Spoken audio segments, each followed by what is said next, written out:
Olá, pessoal, tudo bem com vocês? Então, hoje vamos ver uma nova aula de nossa disciplina Arte e Sociedade, e o tema é relação entre arte e poder e função educativa da arte. Para abordar este tema, eu mandei para vocês alguns artigos no Moodle, e como vocês já sabem, mas eu quis trazer apenas dois para desenvolver as ideias aqui nesta aula. Eu vou colocar na descrição do vídeo os dados dos artigos, ok? Para vocês terem aí mais facilmente. No texto Relações de Poder e Arte, Educação, Corpo, Memória como Força Subversiva na Pós-Modernidade, publicado em 2021, Guzmão expressa seu interesse por problematizar as categorias saber, poder, memória e corpo para pensar na arte-educação como potência subversiva e como espaço aglutinador de resistências. Isso é interessante na medida em que observamos estudos, pesquisas das sociedades antigas ou contemporâneas frente a processos dinâmicos da história dessas pessoas coletivamente. E desde ali, analisar como determinadas categorias incidem ou podem incidir nas criações artísticas, porque essas categorias elas estão vinculadas diretamente com a cultura, a que, a sua vez, é uma construção possibilitada a partir de experiências pessoais e de memórias individuais, familiares e, sobretudo, coletivas e sociais. Então, o fato de tentar entender o poder como uma força que algo, entre aspas, superior imprime sobre o outro menos forte, gera uma série de debates sobre como o poder pode estabelecer posicionamentos no artista e nos públicos, nos espectadores também. Assim, o poder concretamente na arte e como categoria é algo complexo porque ele pode se manifestar na representação mesma, a visão em relação ao imaginário, identidade cultural, outras múltiplas identidades, e o fato de que a cultura e a arte, como criação do humano social, têm o poder de transformar mentes, corpos, vidas. Também temos que agregar aqui as emocionalidades, as formas de expressão, as funções da obra e, obviamente, a quantidade de manifestações que existem e quanto diversas e diferentes elas podem ser. Então, tanto do ponto de vista da criação quanto da perspectiva desse espectador, essas diferenças. Se a gente vai para a parte do poder transformador da arte, vemos esse poder como uma força, como esse algo que impulsa tal coisa, tal elemento, tal aspecto. Então, podemos pensar na terapia como arte, que a gente chama atualmente arte-terapia. O poder simbólico da arte, aí temos que lembrar a Mircea Eliade. Podemos pensar também na transformação estética e um ponto muito importante que vamos desenvolver nesta aula, que é o poder comunicativo e crítico da obra de arte, quer dizer, da arte dentro da sociedade, ou poderíamos falar das sociedades. Dentro do posicionamento frente às categorizações, podemos pensar igualmente na ruptura de paradigmas, tais como beleza, como a estética, e isso está relacionado diretamente com os corpos, porque o corpo, primeiramente, ele é individual, mas como aquela pessoa que tem esse corpo forma parte de uma determinada sociedade, ele acaba sendo um elemento dessa sociedade, mas de maneira alguma é propriedade desses corpos, não vão confundir, mas ele forma parte dessa sociedade. O que eu quero enfatizar nisso, porque é preciso refletir muito sobre essa postura de que a sociedade, a cultura, tem direito sobre os corpos como coletividades, porque a partir dessa falsa crença temos situações como feminicídios, violência de gênero, agressões por questões ideológicas, religiosas e etc, etc. E uma dessas posturas frente ao corpo muito utilizada, abordada na arte, é a categoria de estética. O paradigma que leva a pensar que tudo aquilo que não é ocidental, preferivelmente europeu ou norte-americano, é exótico. Isso já vai determinando, de alguma maneira, que aquilo não entre dentro do cânon estabelecido de beleza. E este ponto parece ter avançado um tempo, mas realmente, na minha opinião, esse avanço não tem sido significativo, porque vemos que estéticas indígenas, estéticas orientais, estéticas africanas, subsaarianas, estéticas do Oriente Médio, são vistas, a maioria das vezes, como um singular, negando a pluralidade dentro dessas especificidades. Então, falamos do exótico, o estranho, ou seja, aquilo que não se parece comigo e que por isso até posso ou não gostar. E isso incide nos tratamentos conceituais. E que vamos de novo com o poder, como falar de artesanato, quando nos referimos a criações de povos ancestrais, cerâmicas tradicionais feitas por comunidades rurais, etc. Então, uma cerâmica indígena é vista e aceita como uma obra de arte só se ela é avaliada ou impulsada por algo acadêmico, institucional, entrando desse modo o criador no status de artista, entre aspas, afastando o tratamento de artesão ou de artesã, embora por pouco tempo. E as mulheres indígenas ou africanas de algum povo ancestral, não quero especificar agora porque não vou entrar em detalhes, porque vou me afastar do tema, mas essas mulheres que fazem o trabalho de cesteria, que vão desde esse trabalho, ele vai desde a busca dos materiais na floresta ou no contexto onde elas moram, passando pela manipulação e organização desses materiais, concessão de texturas, formas, cores, simbologias, até chegar ao produto final para ser colocado à venda, elas são chamadas de artesã e não de artistas. Não são reconhecidas como artistas na maioria das vezes.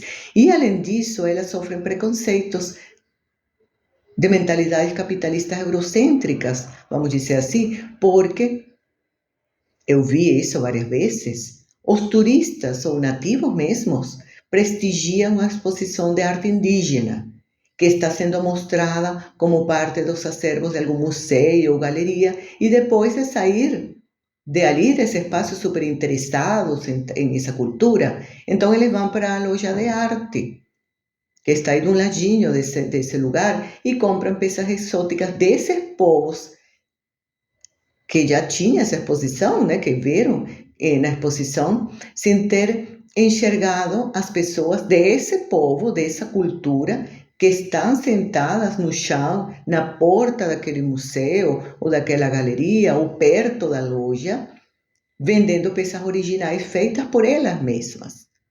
Então, em resumo, estamos no século XXI tentando trocar ainda espelhinhos por diamantes, mostrando aquela inferioridade do indígena e dessa arte que ele faz.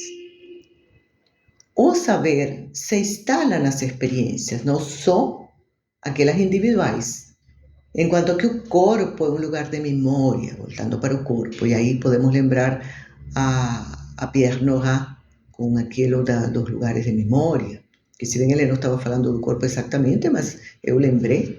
O corpo mesmo, sendo individual, ele é entendido como um território extenso, onde se manifestam relações de poder, de resistências. As vivências, os relacionamentos que tem nosso corpo com a terra, com o ventre da Pachamama, evidenciam uma profunda extensão de nossa configuração identitária. O corpo, ele é territorialidade, porque nele tomam vida nossos mitos. Nosso corpo é lugar de ritualização. Portanto, ele é também um lugar social. E por que eu não digo que o corpo é um espaço? Porque estou pensando em Ogé, em Marc Augé. E os não lugares, lembrem que eles falam de lugares e não lugares. E os não lugares são aqueles espaços que não permitem, pela conformação, nada a ver com o físico só, que as memórias fiquem, porque são eles espaços de passagem. Como, por exemplo, uma rodoviária, esta rua que está à frente da minha casa, que tem todos os barulhos do mundo, vocês já sabem disso.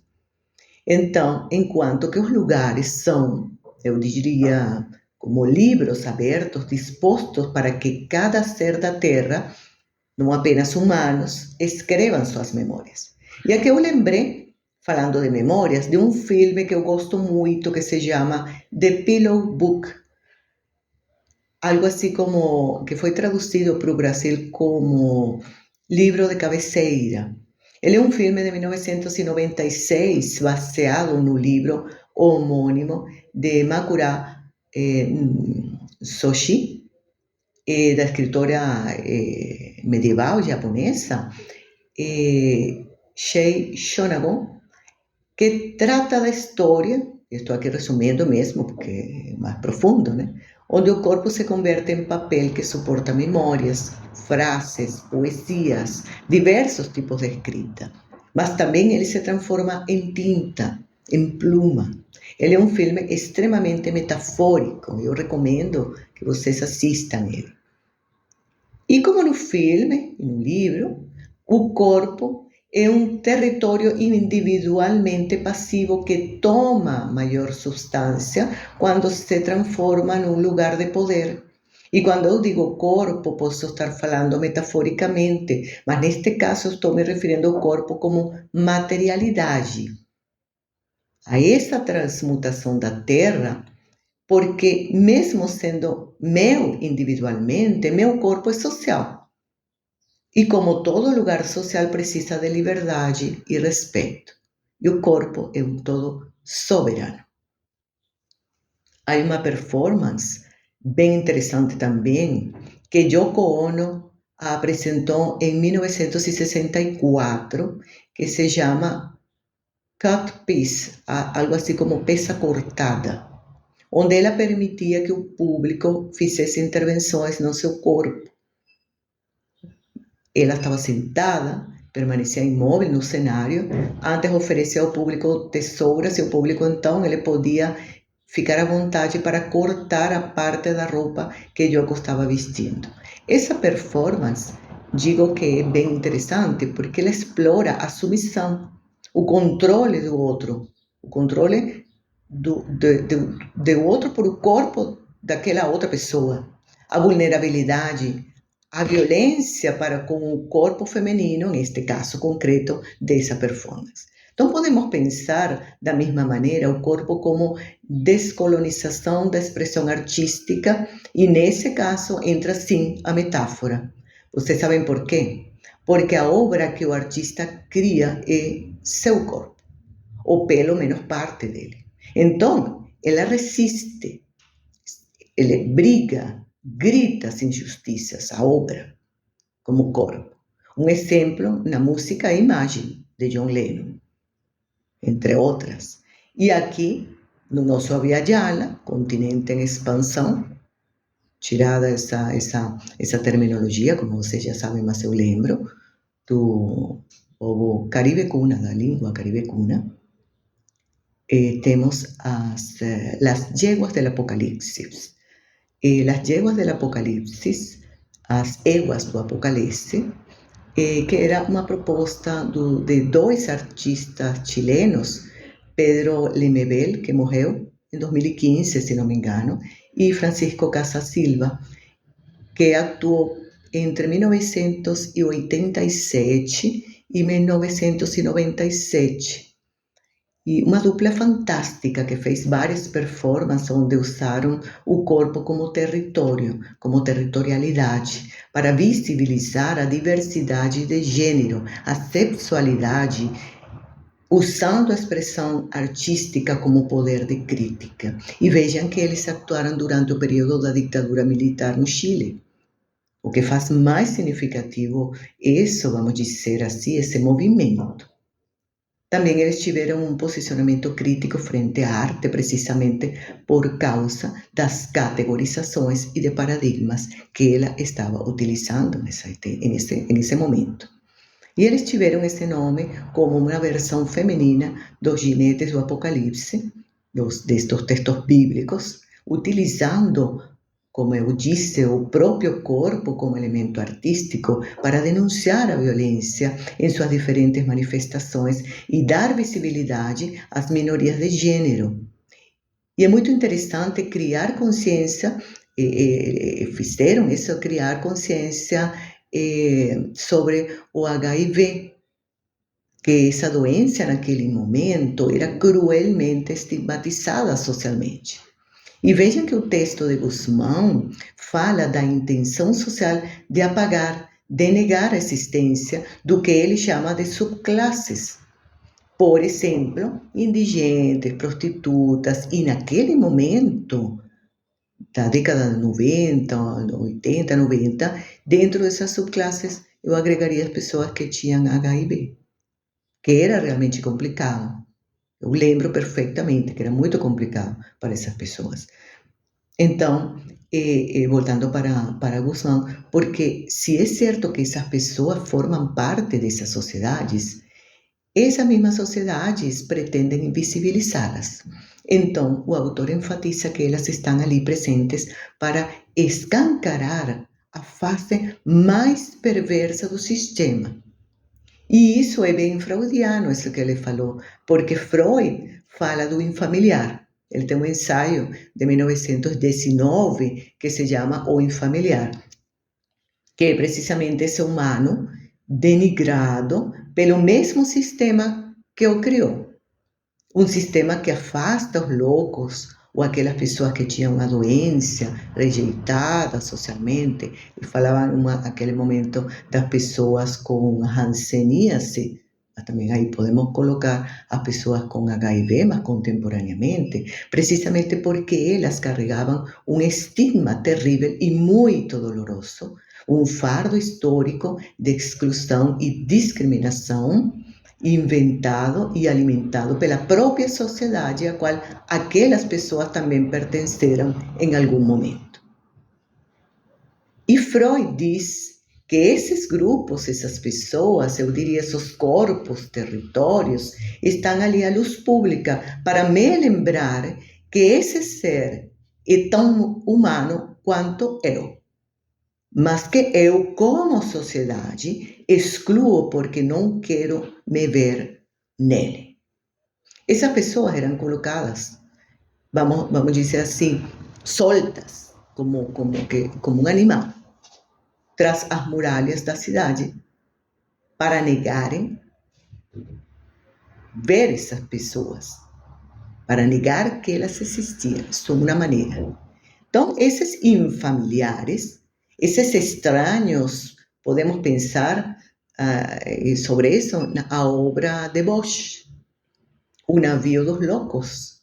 Porque as pessoas que apresentavam alguma doença mental, por exemplo, e não pensemos só na demência, vocês sabem bem do que eu estou falando, eram colocadas num barco e o capitão era pago para ir por aí, no mar, com essa nave, sem destino, sem futuro. Então vejam que o corpo tem várias significações. Resistência às éguas do Apocalipse. A submissão e a escolha por violência ou por abrigo, no caso da performance de Yoko Ono, etc. Podemos falar de muita coisa. Nessa reflexão sobre a força da resistência dos corpos, então Guzmán diz o seguinte: se o homossexual nasceu pelo discurso médico do século XIX e se o queer nasceu como expressão do aviltamento de corpos desviantes, o transcurso do tempo foi evidenciando que os mesmos predicados que serviam para estigmatizar os corpos com a marca da gestão eram passíveis de deslocamentos para que outros usos no campo discursivo pudessem ser feitos. A linguagem utilizada como instrumento de poder para fins de desqualificação e fixação de corpos em estruturas hierárquicas do discurso acabou suplementando a representatividade no campo da linguagem. De maneira que a arte, a partir de seu potencial subversivo, ela imprime uma dimensionalidade do corpo frente à dimensão da memória, porque ela se manifesta de múltiplas maneiras, lugares, temporalidades e expressões sociais. Assim, as estigmatizações do corpo como territórios têm permitido essa exclusão, essa invisibilização, negação que vimos antes, apenas com poucos exemplos, né? Mas que tem muitos. E aqui eu quero ressaltar o fortíssimo poder da palavra, seja a palavra escrita, imagética, falada. E quando falamos desses processos da arte e da sociedade, devemos levar em conta o imprescindível papel que o público, o espectador, tem frente à obra. Na área da educação, o autor entrega uma visão geral, vamos dizer assim, de processos educativos em relação à arte, passando por acontecimentos na Europa, a Guerra Fria do século XX e os poucos espaços que para ele chama de espontaneidade da arte. Por exemplo, quando as obras são guiadas, os artistas obrigados, entre aspas, condicionados, enfim, por normativas de sociedades conservadoras. E Guzmán, e claro, faz uma breve resenha sobre o Brasil, nesse sentido, e agrega sobre a repressão de pensamento e de expressão a partir da criação artística, algo referido a Brent e Wilson, colocando um exemplo de uma criança que ela desenhou um caníbal. E esse fato despertou uma análise por parte de especialistas sobre os valores civilizacionais e os signos e símbolos vinculados com as relações de poder. Então, é necessário o papel ou inclusão da mediação na escola quando se trata de arte e educação.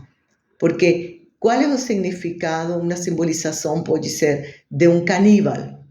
Uma pessoa que está devorando outras pessoas. Então, isso a gente pode fazer uma análise hermenêutica enorme. O que eu, na minha opinião, neste caso, também eu levaria essa mediação na escola, eu levaria para o público geral, para abrir espaços de debate, de análise entre a obra de arte e o que ela representa, o que o artista quis representar, as simbolizações, a metalinguagem da obra de arte, seja ela literatura, pintura, desenho, escultura, arte cênica, cinema, música. Por isso, incluir atividades de formação social, foros, junto com as mostras expositivas, é fundamental para pensar e repensar a arte e suas funcionalidades. E uma boa alternativa que tem funcionado muito bem em distintos lugares, tempos e situações é o cineforo, onde é feita uma fala explicativa antes da projeção do filme, um documentário, o que for, para, depois de finalizado, abrir espaço para o debate. Porque, sem dúvida, a arte é uma experiência de vida. E como dizia Oscar Wilde, a arte não é um modo de expressão, mas de impressão. E eu poderia parafrasear aí, a arte não é apenas um modo de expressão, mas de impressão. E do texto de Guzmán, ressaltamos também aquilo que o autor toma de Barbosa, respeito a propor uma triangulação, fazer, ler, contextualizar, no nosso caso, no que diz respeito à obra de arte. A apreciação de uma manifestação artística cultural sempre vai ter como valor agregado o cúmulo de experiências de vida, conhecimentos acadêmicos, ou seja, signos de poder permeiam tanto a elaboração da obra de arte como sua projeção e leitura para os públicos. E essa triangulação, diz Barbosa, aborda a posicionalidade de dessencializar conceitos estéticos e seus sistemas de valores. Então, vai analisar ou abordar hermeneuticamente, criticamente, cânones, paradigmas, para analisar lugares de fala, ou se colocar neles como artista, no caso, criar lugares de sua própria resistência social e por aí vai. No segundo texto que a gente vai ver, ele é arte, uma necessidade humana, função social e educativa, de Bistorff e Bastir. Eu espero ter pronunciado bem o sobrenome das autoras. Ele é um texto de 2021. E elas passam brevemente pela história da arte em diversas civilizações, com o intuito de asseverar que a humanidade sempre procurou adaptar-se à realidade do seu cotidiano. Os processos culturais e artísticos, eles são dinâmicos, e essa característica é que imprime sua conceptualização como ser, e a cultura como construção exclusivamente humana. Porque o humano não ficou contente com aquela roupa que tinha feito com pele de um animal, que caçou. E por isso seguiu testando e foi criando tecidos, modelos, etc. E não se conformou com ter achado o fogo. Ele construiu o fogão. E olha quanto temos evoluído nesse sentido. E de Fischer, as autoras, elas ressaltam que a arte nunca foi uma produção de origem individual, mas sim coletiva. A arte se originou por uma necessidade coletiva, porque o humano utiliza a arte para dialogar com seu contexto e, a sua vez, se nutre desse contexto para criar. Para Fischer, a arte só tem sentido quando sua representação for uma representação social. E neste aspecto, Cole complementa que, no passado e ainda hoje, os objetos artísticos possuíram funções sociais e econômicas que permitiram sua constituição e seu desenvolvimento. Isso a gente pode pensar nas cerâmicas e seus vestígios arqueológicos de culturas ancestrais que as fizeram com uma intenção utilitária. E, a partir das mudanças espaciais, temporais e das necessidades emergentes, esses mesmos objetos passaram a ter uma função artística de prazer estético. Porque assim como a arte é vista como um instrumento modificador, ela, do mesmo modo, modifica o ambiente e a sociedade a qual pertence.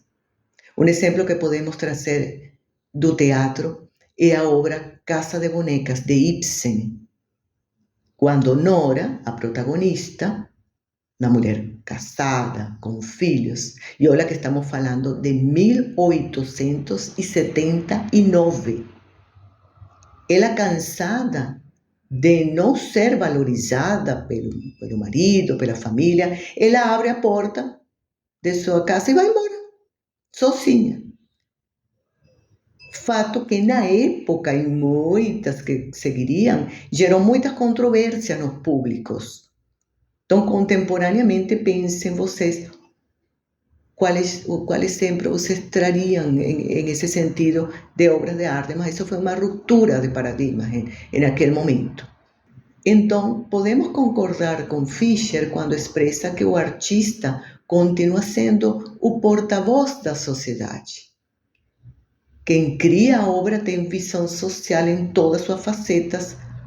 Por sua parte, o espectador não se contenta com ver, assistir, ele entra na dialogicidade com a obra, criando desse modo uma nova obra levantada desde a contemplação ativa, porque o espectador, ele não é um ente passivo, ele é bem ativo. Então, Fischer ainda manifesta que a tarefa do artista é expor a seu público a significação profunda dos acontecimentos, fazendo compreender claramente a necessidade e as relações essenciais entre o humano e a natureza, entre o humano e as diversas sociedades. E para finalizar este ponto sobre os dois artigos, trago para vocês de Fusari e Ferraz sobre a educação artística, sua posição respeito ao ensino-aprendizado, porque para eles não é suficiente dizer que os alunos precisam dominar os conhecimentos, é necessário mostrar-lhes o caminho, isto é, investigar os objetivos e métodos seguros e eficazes para que o educando tenha condições de assimilar os conhecimentos. E continuo com eles. O ensino somente é bem-sucedido quando os objetivos do professor coincidem com os objetivos de estudo do aluno, tendo em vista o desenvolvimento das suas forças intelectuais.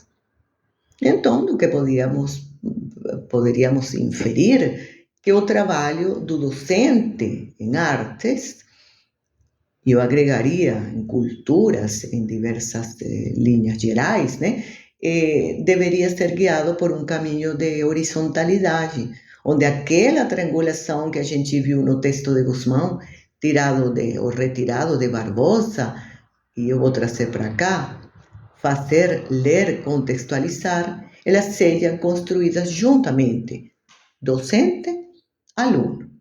Em resumo, o artista se utiliza da obra para fazer uma crítica a uma situação, a um fato. E sua obra somente será compreendida se o espectador estiver preparado para essa leitura dessa obra. Se ele não está preparado, ele não vai conseguir ler em esse entrelinhado que tem a obra de arte.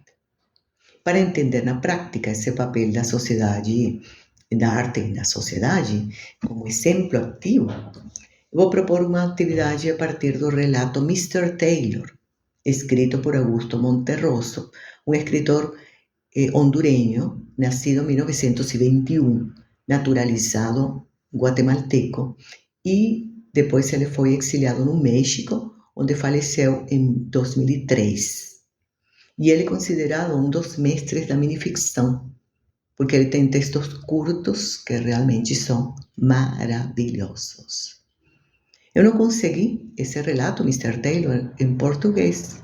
Então eu fiz uma tradução livre do original, que eu vou trazer para vocês, vou fazer uma leitura dela aqui. Mas antes de fazer a leitura, eu vou indicar para vocês qual será a atividade que vocês têm que realizar. O que eu proponho também para outras pessoas. Em primeiro lugar, então, vocês vão ouvir com atenção a leitura que eu vou fazer. Depois vocês vão pensar e refletir, vão ir pensando, refletindo sobre o que acontece no relato e qual seria a mensagem final, qual é a crítica social que esse relato está fazendo. Vocês pensam nisso. Em um terceiro momento, depois, vocês vão desenhar uma história em quadrinhos, cujo tema é o que vocês entenderam dessa mensagem, dessa história contada em esse conto Mr. Taylor. O que vocês entenderam sobre essa crítica social. E em esse quadrinho vocês vão vocês vão ter a liberdade de colocar personagens, se vocês quiserem outros personagens, enfim, mas obrigatoriamente vocês têm que desenhar aí como vocês imaginam a Mr. Taylor e também tem que desenhar cabeças, ok? Então, a extensão desse quadrinho é livre. Vocês saberão como vão contar essa história em quantas imagens, pode ter diálogo, sim, e caprichem aí em esse quadrinho para ver que obtemos. Então, eu vou começar com a leitura. Mr. Taylor. Menos raro, embora certamente mais exemplar, disse o outro, é a história de Mr. Percy Taylor, caçador de cabeças na selva amazônica. Sabe-se que em 1937 ele deixou Boston, Massachusetts, onde havia polido seu espírito a ponto de não ter um centavo. Em 1944, ele apareceu pela primeira vez na América do Sul, na região amazônica, vivendo com um povo indígena de uma tribo cujo nome não precisa ser lembrado. Por causa de suas olheiras e sua aparência faminta, ele logo se tornou conhecido lá como o pobre gringo, e as crianças da escola até apontaram o dedo para ele e lhe disseram assim. Eles jogaram pedras enquanto ele passava com a barba brilhando sob o sol dourado tropical. Mas isso não afligiu a condição humilde do Mr. Taylor, pois ele tinha lido no primeiro volume das obras completas de William G. Nike que se não se inveja os ricos, a pobreza não desonra. Em poucas semanas, os nativos se acostumaram com ele e suas roupas extravagantes. Além disso, já que ele tinha olhos azuis e um sotaque estrangeiro, o presidente e o ministro dos negócios estrangeiros dirigiam-se a ele com respeito singular, com medo de provocar incidentes internacionais. Ele era tão pobre e miserável que um dia foi para a selva em busca de ervas para se alimentar. Ele havia caminhado cerca de vários metros sem ousar virar o rosto, quando, por puro acaso, ele viu, através dos olhos, indígenas que o observavam decididamente. Um longo arrepio percorreu as costas sensíveis do Mr. Taylor, mas Mr. Taylor, intrépido, ele enfrentou o perigo e seguiu seu caminho, assobiando como se nada tivesse acontecido. Com um pulo, que não há necessidade de chamar de felino, o nativo ficou na frente dele e disse: "Buy head, money, money." Embora o inglês não pudesse ter sido pior, o Mr. Taylor, um tanto indisposto, logo entendeu que o indígena lhe ofereceu uma cabeça de homem para vender, curiosamente reduzida, que ele carregava na mão. É preciso dizer que o Mr. Taylor não foi capaz de comprá-la, mas como ele fingiu que não entendia, o índio se sentiu terrivelmente diminuído por não falar bem inglês e deu a ele se desculpando. Grande foi a alegria com que o Mr. Taylor voltou para sua cabana.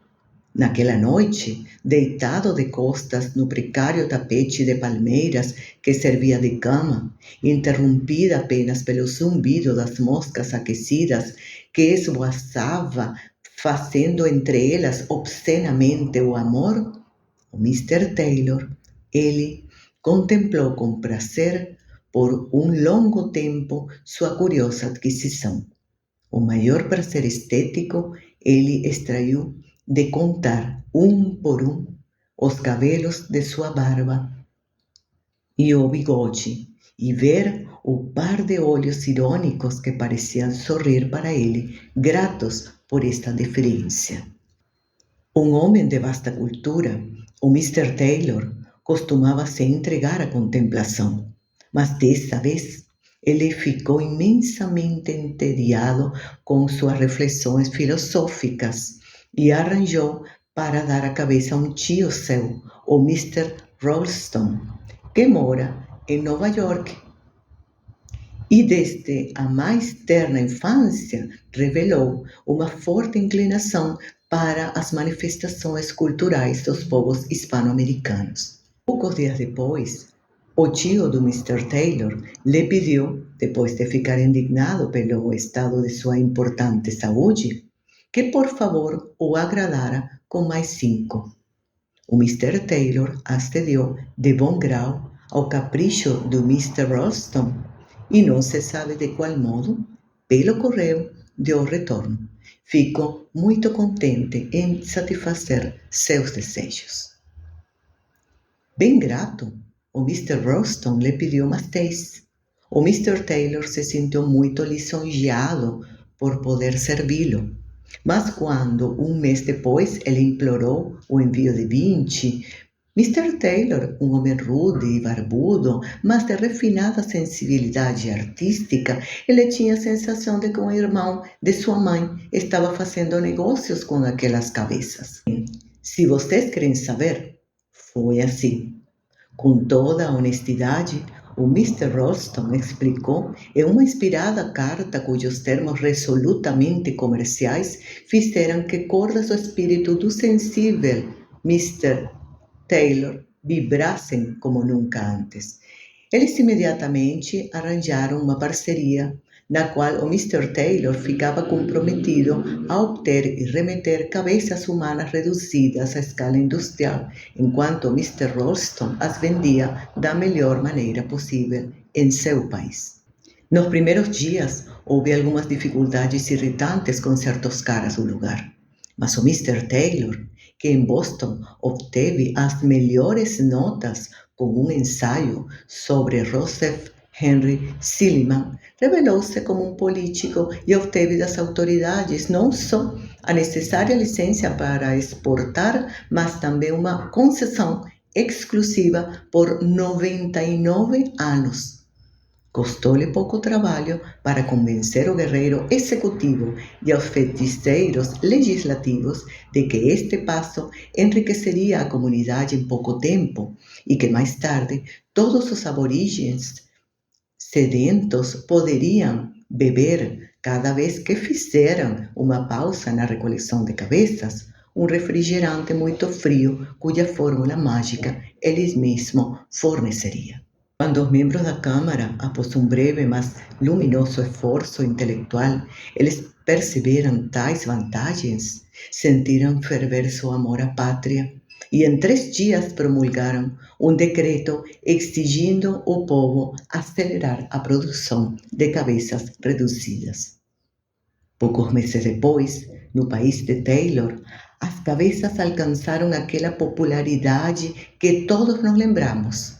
No início, elas eram o privilégio das famílias mais ricas, mas democracia é democracia e ninguém vai negar isso. Em poucas semanas, foram capazes de adquiri-las até mesmo os professores de escola. Uma casa sem sua correspondente cabeça era considerada um lar fracassado. Logo vieram os colecionadores e, com eles, as contradições.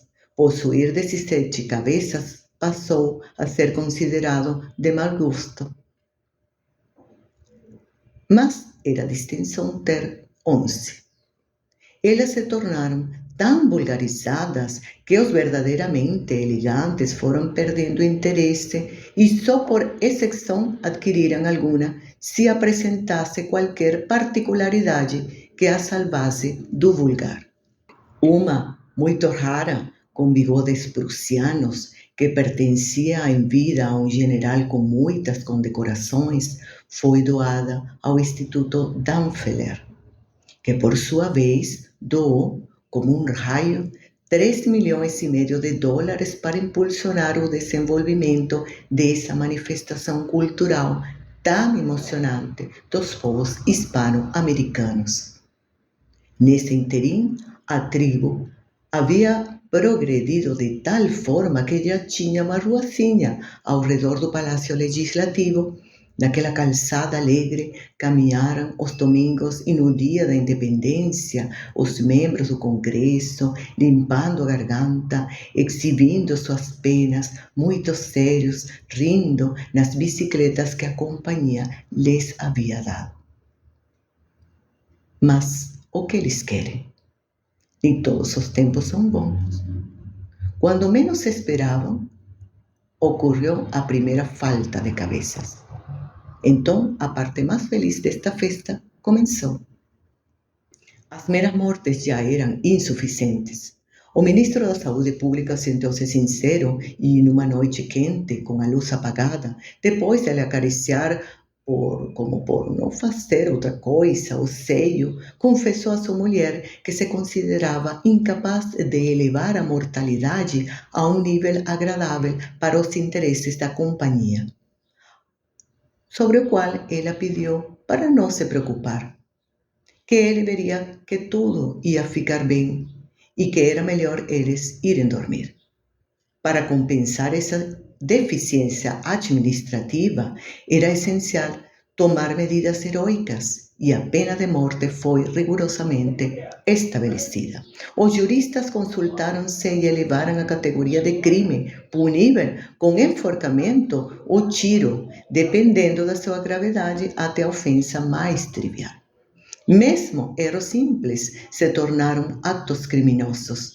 Exemplo, se em uma conversa banal alguém por puro descuido disse está muito quente e mais tarde pode ser verificado o termômetro em mão, que na realidade o calor não era tão ruim, era cobrado para essa pessoa um pequeno imposto e era passado ali mesmo pelas armas, correspondendo à cabeça para a companhia e é justo dizer, o tronco e os membros para a família. A legislação sobre doenças ganhou ressonância imediata e foi muito popular, comentada pelo corpo diplomático e pelas chancelerias das potências amigas. De acordo com essa legislação memorável, os doentes graves tinham 24 horas para colocar seus papéis em ordem e morrer. Mas se neste momento eles tinham a sorte e conseguiam infectar a família, eles podiam obter tantos prazos de um mês quanto parentes contaminados. As vítimas de doenças menores e os simplesmente indispostos mereciam um desprezo da pátria. E na rua, qualquer um podia cuspir em seu rosto.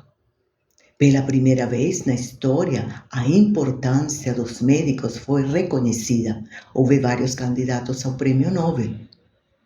E não curaram ninguém. Morrer tornou-se um exemplo de patriotismo mais exaltado, não apenas na ordem nacional, mas no mais glorioso, no continental. Com o impulso alcançado por outras indústrias subsidiárias, Caixões, em primeiro lugar, que floresceu com a assistência técnica da companhia, o país entrou, como dizem, em um período de grande boom econômico.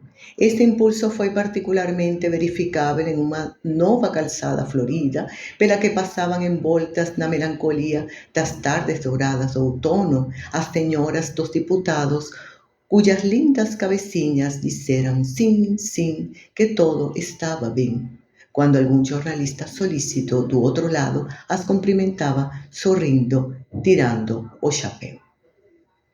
Na margem, recordarei que um desses jornalistas, que em certa ocasião deu um espirro chuvoso que não conseguiu justificar, foi acusado de ser um extremista e levado para o pelotão de fuzilamento. Somente após de seu fim, os acadêmicos da língua reconheceram que esse jornalista era das mais grandes cabeças do país. Mas uma vez que foi reduzida, ficou tão boa que nem dava para notar a diferença. E o Mr. Taylor? Naquela época, ele havia sido nomeado conselheiro particular do presidente constitucional. Agora, e como exemplo do que pode o esforço individual, ele contava os milhares por milhares, mas isso não tirou seu sonho, porque tinha lido no último livro das obras completas de William J. Lake, que ser milionário não desonra se você não desprecia os pobres. Acho que com esta será a segunda vez que disse que não todos os tempos são bons. Dada a prosperidade do negócio, chegou um momento em que do bairro ficaram somente as autoridades e suas esposas e os jornalistas e suas senhoras. Sem muito esforço, o cérebro do Mr. Taylor argumentou que o único remédio possível era fomentar a guerra com as tribos vizinhas. Por que não? O progresso. Com a ajuda de alguns canhões pequenos, a primeira tribo foi limpamente decapitada em apenas 3 meses. O Mr. Taylor provou a glória de estender seus domínios. Então veio a segunda, depois a terceira, e a quarta, e a quinta. O progresso se espalhou tão rapidamente que chegou a hora de que, por mais esforço que os técnicos fizessem, não era possível encontrar tribos vizinhas para fazer a guerra. Foi o começo do fim. As ruazinhas começaram a definhar. Apenas de vez em quando era vista uma senhora, algum poeta elaborado com seu livro sob o braço. A vegetação rastreira novamente tomou conta das ruas, tornando cada vez mais difícil a passagem delicada das senhoras. Com as cabeças, ficaram escassas as bicicletas e as saudações alegres e otimistas desapareceram quase imediatamente. O fabricante de caixões estava mais triste e fúnebre do que nunca, e todos sentiram como se acabaram de se lembrar de um sonho agradável, aquele sonho do qual você encontra uma sacola cheia de moedas de ouro e você coloca debaixo do travesseiro e continua dormindo, e no dia seguinte, bem cedo, ao acordar, você procura a sacola e só consegue o vazio. No entanto, o negócio continuou a se sustentar. Mas as pessoas dormiam com dificuldade por causa do medo de acordar exportado. Na terra natal do Mr. Taylor, é claro, a demanda aumentava. Novas invenções apareciam diariamente, mas no fundo ninguém acreditava neles e tudo exigia as cabecinhas hispano-americanas. Foi para a última crise. O Mr. Ralston, em desespero, pedia e pedia mais cabeças, apesar de que as ações da companhia terem sofrido uma forte queda. O Mr. Ralston estava convencido de que seu sobrinho faria algo que o tirasse daquela situação. Os embarques anteriormente diários diminuíram para um mês, com qualquer coisa, com cabeças de crianças, de senhoras, de deputados. De repente, eles pararam completamente. Uma sexta-feira áspera e cinzenta, de volta da Bolsa de Valores, ainda atordoado pelos gritos e pelo lamentável espetáculo de pânico dado por seus amigos, o Mr. Ralston, ele decidiu pular pela janela. Em vez de usar o revólver, cujo barulho o teria enchido de terror, quando, ao abrir um pacote do correio, encontrou a cabecinha do Mr. Taylor, que sorria para ele de longe, do feroz Amazonas, com um sorriso infantil falso que parecia dizer: desculpe, desculpe, não vou fazer isso de novo. Então, pessoal, com esta leitura, convido vocês a pensar a função da arte, de sua arte também, dentro da sociedade, fazer esta atividade, e a gente se encontra em outra oportunidade. Abraço, tchau, tchau.